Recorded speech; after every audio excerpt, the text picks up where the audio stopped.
چلتے پھرتے کہا کرو استغفر اللہ، اللہ اکبر، لا الہ الا اللہ، لا حول ولا قوة الا باللہ، حسبی اللہ ونعم الوکیل، یا حی یا قیوم برحمتک استغیث۔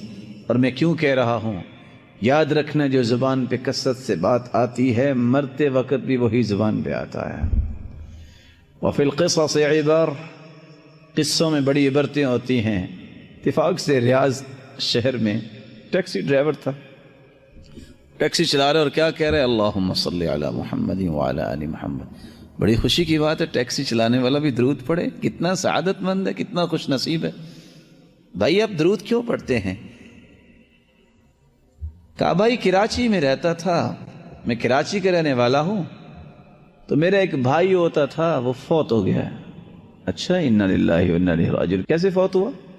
کہا وہ لوڈنگ کا کام کرتا تھا، وہ ٹرک پہ سامان رکھتے ہیں نا، تو ایک چین بن جاتی ہے، وہ کہتے ہیں 1 2 3، وہ بوری آگے چلتی جاتی۔ کہتے ہیں اچانک سے ایک بوری میرے بھائی کے اوپر گری اور وہ فوت ہو گیا۔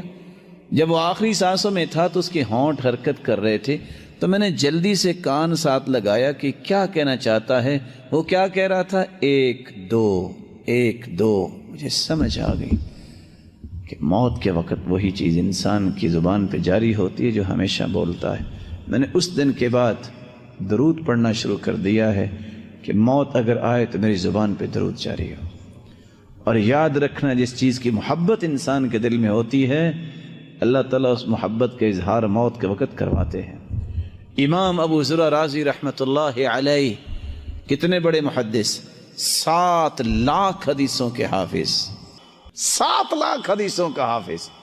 جب آخری سانسوں میں پہنچے، ابو حاتم الرازی وہ بھی محدث، منذر بن شعزان وہ بھی محدث، ابن وارع وہ بھی محدث، تینوں محدث پاس ہیں۔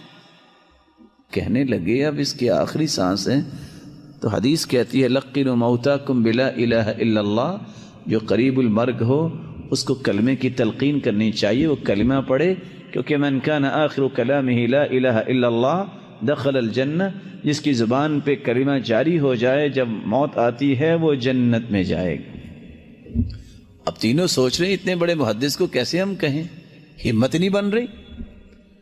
تینوں نے مشورہ کیا کہ ایسا کرتے ہیں کہ جس حدیث میں یہ لفظ ہے نا من کان آخر کلامہ لا الہ الا اللہ دخل الجنہ، یہ حدیث اس محدث کے سامنے پڑھتے ہیں ان کو یاد آ جائے گا۔ ایک نے شروع کیا، حدثنا بندار قال حدثنا عبد الحمید بن جعفر عن صالح، جان بوجھ کے رک گئے کہ آج آگے مجھے سند نہیں آتی۔ دوسرا کہتا رکو میں پڑھتا ہوں، حدثنا بندار قال حدثنا عبد الحمید بن جعفر عن صالح ابن ابی، وہ بھی رک گئے، انہوں نے ایک لفظ کا اضافہ کیا، محسوس کروایا کہ سند نہیں آتی۔ امام ابو زرع رازی رحمۃ اللہ علیہ نے آنکھیں کھولی، کہتے اجلسونی، مجھے بٹھاؤ، اجلسونی، مجھے بٹھاؤ۔ ان کو بٹھایا، کہتے رکو میں تمہیں سند پڑھ کے سناتا ہوں۔